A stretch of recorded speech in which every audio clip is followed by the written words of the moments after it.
ሰላም ጤና ይስጥልኝ። የሰዓቱን ሰበር መረጃዎች ይዘን ቀርበናል። በቅድሚያም ዋና ዋናዎችን እናስቀድም። በርካታ ሆስፒታሎች ሙሉ አድማውን ተግባራዊ ያደረጉም። በጠቅላይ ሚኒስትር ዶክተር አብይ አህመድ የሚመራው መንግስት አስቸኳይ ጥሪ አስተላልፏል። የጠቅላይ ሚኒስትር አብይ አህመድ የካቢኔ አባላት ለጤና ባለሙያዎች ጥያቄ በይፋ ድጋፍ ሰጥተዋል። ድጋፍ ከሰጡት የካቢኔ አባላት መካከል የትምህርት ሚኒስቴሩ ፕሮፌሰር ብርሃኑ ነጋ ቀዳሚ ሆነዋል። የጉዳዩ አሳሳቢነት እየጨመረ በመምጣቱ የሚመለከተው አካል አፋጣኝ መፍትሄ ይስጥበት ሲል የኢትዮጵያ ሕክምና ማህበር በአጽንኦት አሳስበዋል። የኢትዮጵያ ሕክምና ማህበር ትላንት መግለጫ አውጥቷል። በዚህም መግለጫው በአሁኑ ሰዓት የጤና ተቋማት የጤና አገልግሎት የተስተጓጎለ መሆኑን ገልጿል። እንዲሁም 4 ተግባራትን መንግስት በአስቸኳይ እንዲተገብር ማህበሩ ጥሪ አስተላልፈዋል። ለጤና ሚኒስቴር የትግራይ ሕክምና ማህበር አስቸኳይ ደብዳቤ ላከም። የጤና ባለሙያዎችን እንቅስቃሴ ዕውቅና እንዲሰጥና የታሰሩት በአስቸኳይ እንዲፈቱ በደብዳቤው ጨምሮ ገልጿል። ኢትዮጵያ የጤና ባለሙያዎች ለሚያነሷቸው ጥያቄዎች መንግስት አስቸኳይ ምላሽ እንዲሰጥ የኢትዮጵያ ሰብአዊ መብቶች ተሟጋቾች ለመንግስት ጥሪ አቀረበም። በኢትዮጵያ ውስጥ የሚገኙ የጤና ባለሙያዎች ለሚያደርጓቸው የመብት ጥያቄዎች ጋር በተያያዘ ባለሙያዎቹን አስተባብረው በይፋ የመብት ጥያቄ ያቀረቡ ባለሙያዎች እስር፣ ወከባ፣ እንግልት፣ ዛቻና ማስፈራሪያን ጨምሮ የባለሙያዎችን ስም የማጥፋት ዘመቻ ለመሳሰሉ ለተለያዩ የመብቶች ጥሰቶችና ችግሮች ተጋላጭ የሆኑና ጫና እየደረሱባቸው መሆኑን ካደረጓቸው ክትትሎችና ከታሳሪ ቤተሰቦች ከደረሱት ጥቆማዎች ለመረዳት መቻሉን አክሎ ገልጿል። እንዲሁም 3 ተግባራትን መንግስት በአስቸኳይ እንዲተገብር በአጽንኦት አሳስቧል። በሕክምናው ዘርፍ አሁን ሐኪሞች ያነሱት ባለው ጥያቄ ምክንያት የሐኪሞች እጥረት መኖሩ ተገለጸ። በተለይ የቀዶ ሕክምና ሐኪሞች ብዛት በእጅጉ እየቀነሰ መሆኑ ተመላክቷል። ኢትዮጵያ አሜሪካ አሁን ያላት የቀዶ ሕክምና ሐኪሞች ላይ ለመድረስ 302 ዓመታት ይፈጅባታል ተብሏል። በኢትዮጵያ በሚቀጥሉት ዓመታት የቀዶ ሕክምና ሐኪሞች ብዛት ከመጨመር ይልቅ አሁን ካለበት እንደሚቀንስ የኢትዮጵያ ቀዶ ሕክምና ማህበር አስታውቋል። ይህም አሁን የጤና ባለሙያዎች እያነሱት ካለው ጥያቄዎች ጋር የተያያዘ እንደሆነ ማህበሩ አስታውቋል። በዝርዝር እንመለከታለን። እስከ መጨረሻው አብራችሁን ቆዩም። በቅድሚያ ፕሮፌሰር ብርሃኑ ነጋ በፓርቲያቸው በኩል የጤና ባለሙያዎችን ጥያቄ እንደሚደግፍ በሰጠው መግለጫ አረጋገጠም። አሁን ያለው እንቅስቃሴ ወደ ሀገራዊ ትርምስ እንዳይገባ ከፍተኛ ጥንቃቄ የሚያስፈልገው ደረጃ ላይ መገኘቱ አሳስቦናል ሲል የኢትዮጵያ ዜጎች ለማህበራዊ ፍትህ ፓርቲ ኢዜማ አስጠነቀቀም። ኢዜማ የጤና ባለሙያዎች ጥያቄን እንደሚደግፍ አስታውቋል።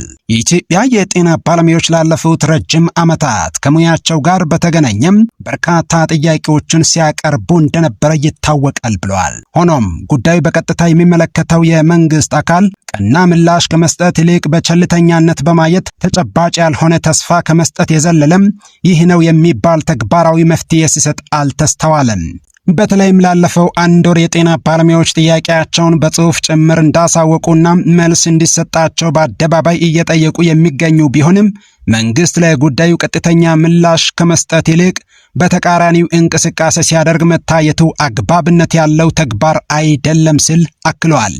የባለሙያዎቹን ጥያቄም የመጠየቅ ህገ መንግስታዊ መብት አክብሮ መንግስት በግልጽ ለጉዳዩ ትኩረት አለመስጠቱ ችግራቸውን የመረዳት ፍላጎት እንዳለው ለማሳየት ሙከራ አለማድረጉና ማስፈራሪያ አዘል አጠቃላይ መንገድን መከተሉ ሲቢስም የተደረጉ ሙከራዎች ካሉ በወቅቱ በተገቢው መንገድ አለማሳወቁ ኃላፊነትን በአግባቡ ካለመወጣት የሚመነጭ የመንግስት ስህተት ነው ብለዋል።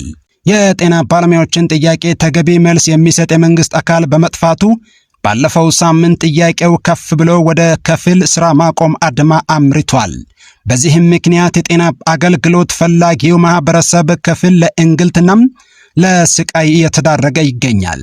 በዚህ ከቀጠለ ማህበረሰቡ ለተጨማሪ እንግልት እንዳይዳረግ ያሳስበናል ብለዋል።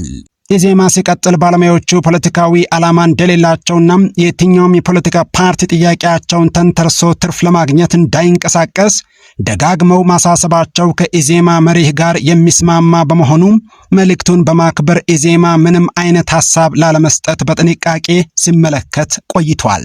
ነገር ግን አሁን ያለው እንቅስቃሴ ወደ መፍትሄ ከመምራት ይልቅ እየተወሳሰበ ህዝቡን ከፍተኛ ዋጋ እንዳያስከፍል ብሎም ለተጨማሪ ሀገራዊ ትርምስ የሚጋብዝ እንዳይሆን ከፍተኛ ጥንቃቄ የሚያስፈልገው ደረጃ ላይ መገኘቱ አሳስቦናል። ሂደቱ በዚህ ከቀጠለ በተግባር ለባለሙያው ጥያቄ መልስ ከማስገኘት ይልቅ ጠቃሚ ወዳልሆነ ሀገራዊ አለመረጋጋት የማምራት አዝማሚያ እያሳየ ነው። ኢዜማ የጤና ባለሙያዎችን ጥያቄ በአግባቡ የሚረዳውና መብትን በሰላማዊ መንገድ መጠየቅን የሚደግፈው ተግባር ነው። በእርግጥ መብትን ለማስከበር የሚካሄድበት ስልት ግን ዜጎችን ለአደጋ የማያጋልጥ ሊሆን ይገባል የሚል ጽኑ እምነት አለን ብለዋል። ሁላችንም እንደምንረዳው የሥራ ማቆም አድማ የማድረግ መብት ለጤናው ዘርፍ ሲሆን ቀጥተኛ ገፈት ቀማሹ የሕክምና አገልግሎት ለማግኘት ወደ ተለያዩ ሕክምና ተቋማት የሚመጣው የህብረተሰብ ክፍል መሆኑ ግልጽ ነው። ይህ ከመሆኑ አንጻር አጣዳፊ ሕክምና የሚፈልጉ ዜጎች በስቃይ ውስጥ የመቆየት ብሎም የመኖር ያለመኖር አጣብቅኝ ውስጥ የሚከት በመሆኑ እንዲሁም ተያያዥ የሞራል ጥያቄ የሚያስነሳ ከመሆኑ አንጻር ትክክለኛ ስልት አይሆንም። ይህን ታሳቢ በማድረግም ወደ መፍትሄው ለመሄድና ከአላስፈላጊ ውጥረት ለመውጣት አንደኛ መንግስት ስህተቱን አምኖ ያለምንም ቅድመ ሁኔታም እየተደረገ ካለው የመብት ጥያቄ ጋር በተያያዘ የታሰሩ የጤና ባለሙያዎችን እንዲፈታ ብሎም በመገናኛ ብዙሃን ወጥቶ ለባለሙያዎቹ ጥያቄዎች ያለውን መረዳት በአግባቡ እንዲገልጽ እንዲሁም ለመፍትሄው ከባለሙያዎቹ ጋር ተባብሮ እንደሚሰራ ቃል እንዲገባ እንጠይቃለን። ሁለተኛ የጤና ባለሙያዎችም ከስራ ማቆም አድማው ተመልሰው የመፍትሄው አካል ለመሆን በጋራ እንዲሰሩ እንጠይቃለን። ሶስተኛ የጤና ባለሙያው ማህበራትን ያቀፈና የሚመለከታቸውን የመንግስት አካላት ያካተተ ብሔራዊ ግብረ ኃይል ተቋቁሞ በአጭር ጊዜ በመካከለኛ ጊዜ እንዲሁም በረጅም ጊዜ ሊፈቱ የሚችሉ ጥያቄዎችን በመለየት ግብረ ኃይሉ ለባለሙያውና ለማህበረሰቡ የደረሰበትን ውጤት በመገናኛ ብዙሃን እንዲያሳውቅ ምክር ሐሳባችንን እናቀርባለን። በመጨረሻም በባለሙያዎቹ ደጋግሞ እንደተባለውም በዚህ ሂደት የፖለቲካ ትርፍ ለማግኘት መሞከርን እኛም አብዝተን የምንጸየፈው መሆኑን አሳምረን እያረጋገጠን ይህን መጥፎ ሁኔታም እንደ መልካም አጋጣሚ ተጠቅሞ ሀገራዊ ትርምስና ሁከት በመፍጠር መንግስት ላይ ያለን የፖለቲካ ቅሬታ መወጣጫ ለማድረግ መሞከርም ሆነ ሌሎች አድማዎችን አቀጣጥለው የመንግስት ስልጣን ለመነቅነቅ የሚሞክር ሞኝ ሙከራ ጊዜው ያለፈበት የከሰረ መንገድ አድርገን የምንረዳው መሆኑን ለመግለጽ እንፈልጋለን።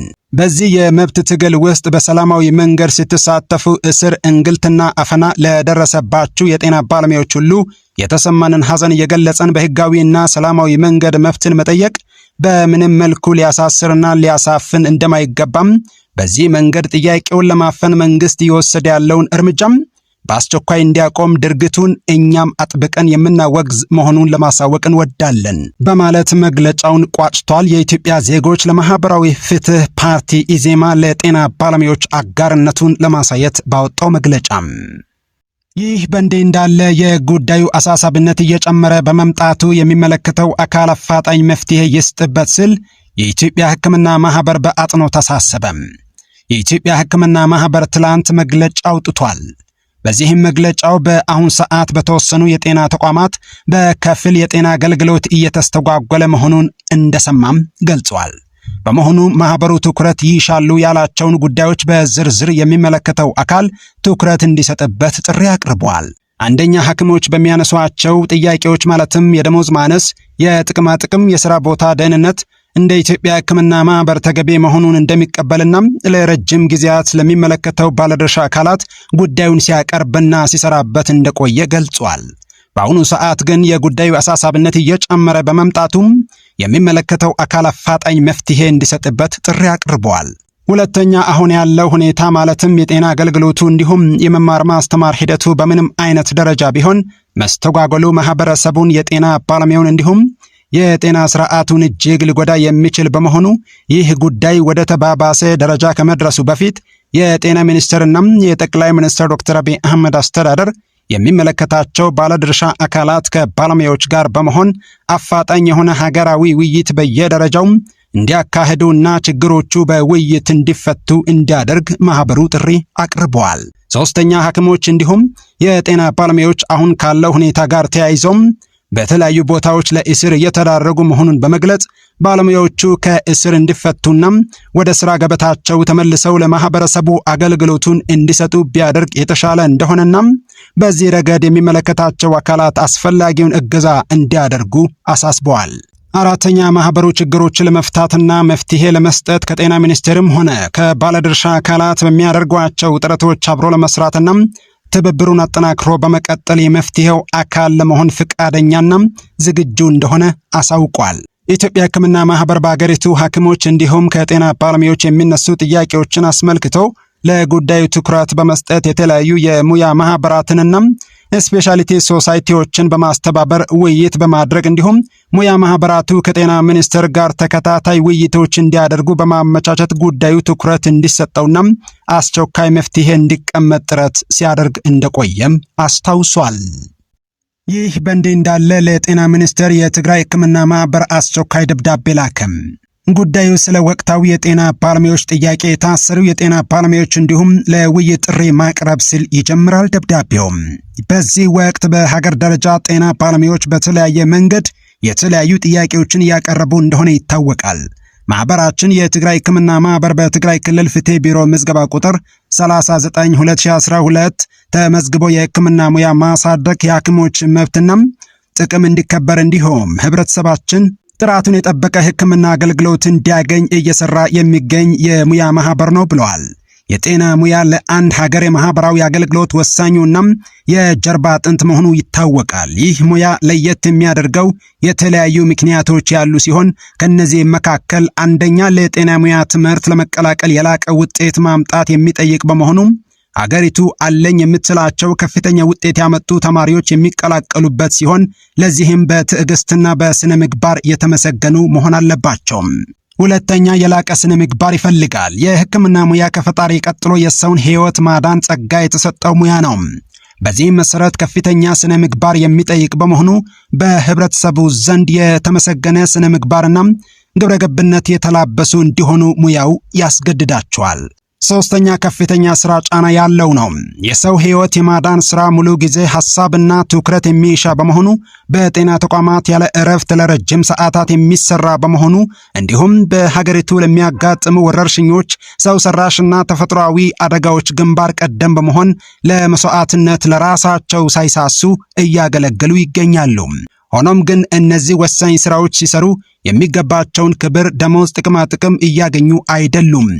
በዚህ መሰረት ማህበራችን የሚከተሉ ጥያቄዎችን ለተለያዩ የመንግስት አካላት ስናቀርባቸው የቆየንና አሁንም እየጠየቃቸው ያሉ ጥያቄዎች፣ አንደኛ እየተባባሰ ያለው የሕክምና ባለሙያዎች የኑሮ ሁኔታ፣ ሁለተኛ የደሞዝ ጥቅማ ጥቅም እንዲሁም የሙያ እድገት ቆሞ መቅረት፣ ሶስተኛ የመሰረታዊ የሰው ልጅ ፍላጎት የሆነው መኖሪያ ቤትና ትራንስፖርት ችግር፣ አራተኛ የጤና መድህን አገልግሎት ሰጪ የጤና ባለሙያዎችና ሌሎችም።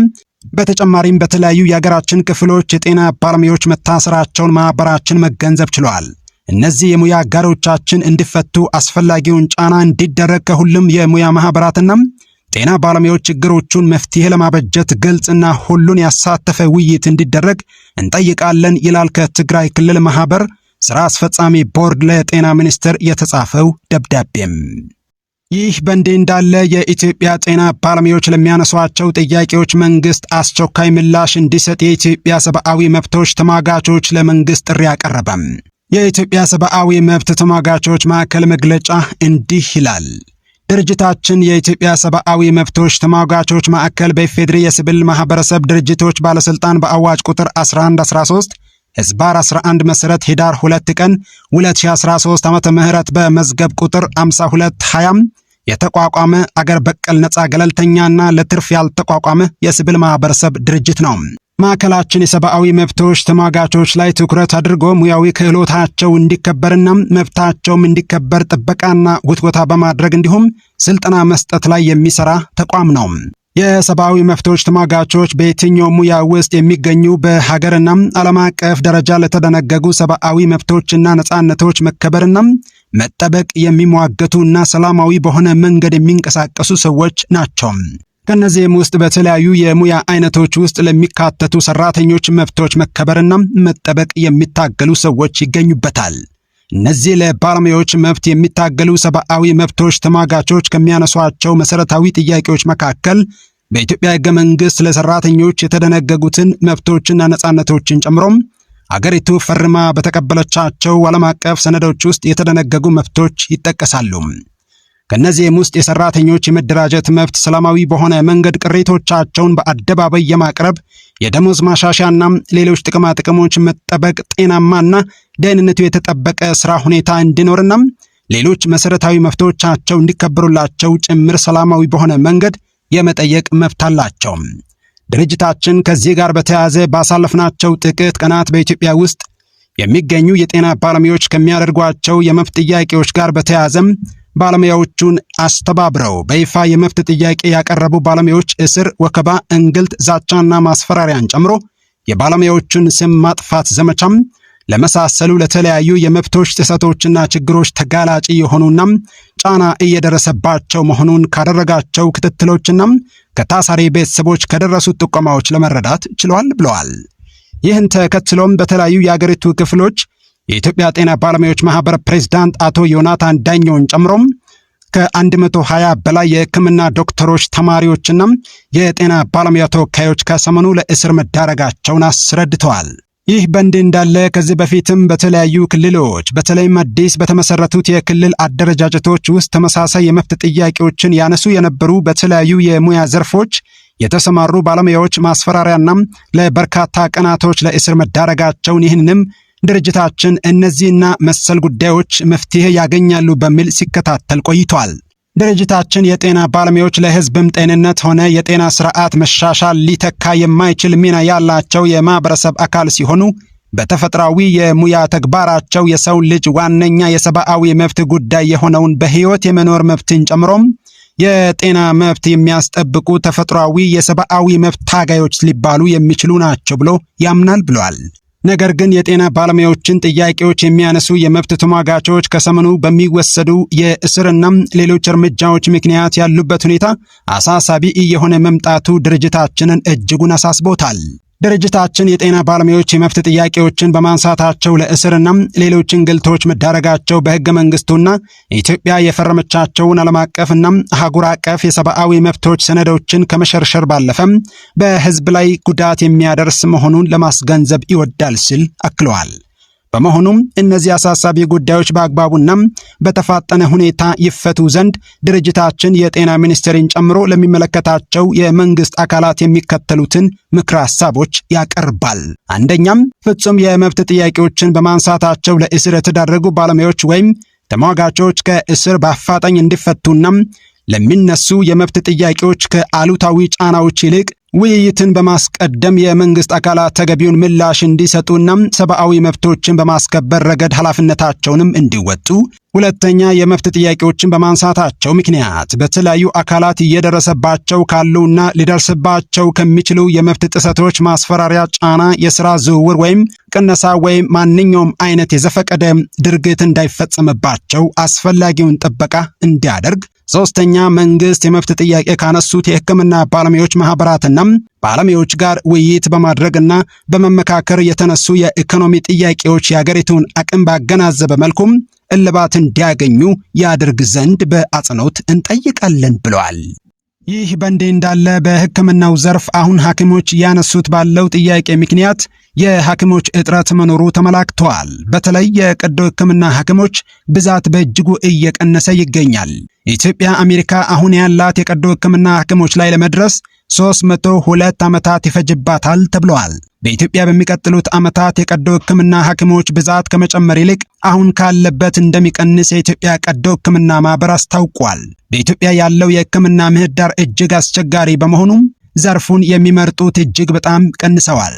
የኢትዮጵያ ቀዶ ሕክምና ማህበር ይህን ያስታወቀው 30ኛ ዓመት በዓል ዓመታዊ ጠቅላላ ጉባኤና ሳይንሳዊ ኮንፈረንስ መክፈቻ ሐሙስ ግንቦት 7 እና 8 ቀን 2017 ዓ.ም በአዲስ አበባ ኃይለ ግራንድ ሆቴል ባካሄደበት ወቅት ነው። የኢትዮጵያ ቀዶ ሕክምና ማህበር የወደፊት ሁኔታ በሚል ርዕስ ጥናታዊ ጽሑፍ ያቀረቡት የማህበሩ አባል ዶክተር አብርሃም አሪያም ኢትዮጵያ የቀዶ ሕክምና ሐኪሞች ቁጥር በብዛት የያዘችበት ጊዜ አሁን ቢሆንም አብዛኞቹ የሚሰሩት በከተሞች ውስጥ መሆኑን ገልጸዋል። ሆኖም አሁን የጠቅላላ ቀዶ ሕክምና ትምህርት ዘርፍ ከምርጫነት እየወጣ ነው። ከግማሽ በላይ የሚሆኑ ዘርፎች ከምርጫ ውጪ ናቸው። ዝቅተኛ ውጤት ያላቸው ተማሪዎች እንዲገቡበት እየተደረገ ጭምር ነው ብለዋል። በተለይ በጠቅላላ ቀዶ ሕክምና አንድም ተማሪ የሌላቸው ዩኒቨርሲቲዎች መኖራቸውንና ቁጥሩ የተረጋገጠ ባይሆንም በአገር ደረጃ 1000 ያህል የቀዶ ሕክምና ሐኪሞች እንዳሉ የገለጹት ዶክተር አብርሃም ይህም ኢትዮጵያ በዘርፉ ብዙ ቁጥር ያለው የቀዶ ሕክምና ሐኪም ያስመዘገበችበት ነው ብለዋል። ሆኖም አሁን ሀገሪቱ ያለችበት ሁኔታም በሚቀጥሉት ዓመታት ቁጥሩ እየቀነሰ እንዲሄድ ያደርገዋል ብለዋል። ባለፉት 3 እና 4 ዓመታት ውስጥ በዘርፉ ከተመረቁ የቀዶ ሕክምና ሐኪሞች ላይ አደረኩት ባሉት ግምገማም ከ5 እስከ 10 ዓመታት ባለው ጊዜ ውስጥ ራሳችሁን ምን ሁኔታ ላይ ታገኙታላችሁ በሚል ለቀረበላቸው ጥያቄም ከዚህ ሀገር እወጣለሁ፣ ስራዬን ልተው እችላለሁ፣ የሆነ ሀገር ሂጄ ሰብ ስፔሻሊስት ሁኜም ልሰራ እችላለሁ፣ ኬንያ ወይም አሜሪካ እሄዳለሁ የሚሉ መልሶች እንደተሰጧቸው ገልጸዋል። አሁን ያጋጠመን ይህ ነው ወይም የወደፊቱን ይገልጻል በማለትም አስረድተዋል። ሌላው የማህበሩ አባልና በጥቁር አንበሳ ሆስፒታል የሚሰሩት ዶክተር ደረጀ ጉልላት በበኩላቸው በኢትዮጵያ ባለፉት 30 ዓመታት የቀዶ ሕክምና ታሪክ ብዙ ለውጦች መጥተዋል ብለዋል። ከነዚህም ውስጥ የቀዶ ሕክምና ሐኪሞችና ሕክምናውን የሚሰጡ ተቋማት ቁጥር መጨመሩን ጠቅሰዋል። ሆኖም በጣም ብዙ ይቀረናል። ኢትዮጵያ አሁን ካላት የህዝብ ቁጥር አንጻር የሚያስፈልጋት ወደ 8000 የቀዶ ሕክምና ሐኪሞች ናቸው። አሁን ግን ያሉን 1000 አይሞሉም። ይህም ወደ ኋላ መቅረታችንን ያሳያል። እንደ አሁኑ እየተጓተተን ከሄደን የዓለም ጤና ድርጅት ልኬት ላይ ለመድረስ 300 ዓመታት ይፈጀብናል። ስለዚህ መፍጠን አለብን ብለዋል። በአሁኑ ጊዜ በከተማና በገጠር ቀዶ ሕክምና የሚካሄድባቸው ተቋማት የተሟሉ አይደሉም ያሉት ዶክተር ደረጀ እነሱን ማሟላት ይገባል ሲሉ አክለዋል። ጥሩ የሕክምና አካባቢ ከተፈጠረ ሐኪሙም ሀገሩን ትቶ ወደ ውጪ ሀገር አያይም ብለዋል። እንደ ሩዋንዳ፣ ደቡብ አፍሪካ፣ ቦትስዋናና ሴራሊዮን የመሳሰሉ የአፍሪካ ሀገሮችን ጨምሮም ወደ ሰሜን አሜሪካ በጣም ብዙ የቀዶ ሕክምና ሐኪሞች ፍልሰት መኖሩን ጠቅሰው እነዚህን ሰዎች አስተምረንና ጥሩ አገልግሎት በሚሰጡበት ጊዜ መያዝ አቅቶን ሲሄድብን እናዝናለን በማለት ገልጸዋል። እኛ እዚህ ያለንበትን ሁኔታ ሲያዩም እንደናንተ መሰቃየት አንፈልግም፣ የተሻለ ክፍያ ወደምናገኝበት ሄደን እንሰራለን ይላሉ።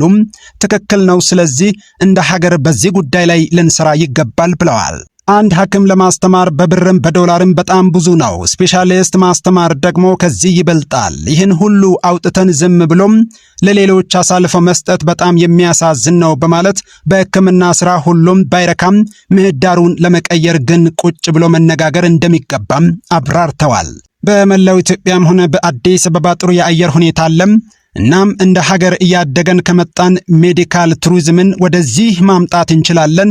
ጥሩ የሕክምና መሳሪያዎች የሚኖሩን ከሆነም ሌሎች የአፍሪካ ሀገሮች እዚህ እየመጡ የሚታከሙበት ሁኔታ መፍጠር ይቻላል ሲሉም አስረድተዋል። ስለ ፕሮፌሰር አስራት ወልዴስ መታሰቢያ ንግግር ያደረጉት በሩዋንዳ ግሎባል ሄልዝ ኢኩዊቲ ዩኒቨርሲቲ የሕክምና ትምህርት ክፍል ዲን ፕሮፌሰር አበበ በቀለም የአፍሪካ የቀዶ ሕክምና ሂደት ምን እንደሚመስል ሰፋ ያለ ጽሑፍ አቅርበዋል። ፕሮፌሰር አበበ በጽሑፋቸው እንደገለጹት በዓለም በየዓመቱ 313 ሚሊዮን ያህል የቀዶ ሕክምናም ይደረጋል ብለዋል። የዓለም ጤና ድርጅት የቀዶ ሕክምና ሐኪሞችና ሕዝብ ያላቸውን የጥግግት ምጣኔ 20 የቀዶ ሕክምና ሐኪሞችና ለ200,000 ሕዝብ መሆን እንዳለበት እንደሚያስቀምጥ ጠቁመዋል። በዚህም ኢትዮጵያ 8,000 ያህል የቀዶ ሕክምና ሐኪሞች ያስፈልጓታል ማለት ነው ሲሉ ገልጸዋል። በአሜሪካ የጥግግት ምጣኔም 45.3 በመቶ መድረሱን የጠቀሱት ፕሮፌሰር አበበም የአፍሪካ ሁሉም ሀገሮች አንድ ላይ ተደምረው እዚህ ምጣኔ ላይ ለመድረስ በአማካኝ 116 ዓመታት ይፈጅባቸዋል ብለዋል። ኢትዮጵያን ነጥለን ብናይ ደግሞ አሜሪካ ዛሬ ላይ የደረሰችበት ምጣኔ ለመድረስ በአማካኝ 302 ዓመታት ይፈጅባታል ማለት ነው ሲሉ አስረድተዋል። በመሆኑም በብሔራዊ የቀዶ ሕክምና እቅድ የሚመራም የቀዶ ሕክምና ትምህርት ላይ አጽንኦት ሰጥቶ መስራት ይገባል በማለት ይሄ ሀገር በ20 ዓመታት ውስጥ ምን ያህል የቀዶ ሕክምና ሐኪሞች ያስፈልጉታል የሚለው መታወቅ አለበት ብለዋል። ምን ያህሉ እስከ ስራው በጥሮታ ይወጣል የሚለው መለየት አለበት ሲሉ አሳስበዋል። ዓመታዊ ጠቅላላ ጉባኤም ያለፈውን የአሁኑንና የወደፊቱን ማገናኘት ሊንኪንግ አወር ፓስት ፕሬዘንት ኤንድ ፊውቸር ግንቦት 8 ቀን 2017 ዓ.ም ተካሂዷል።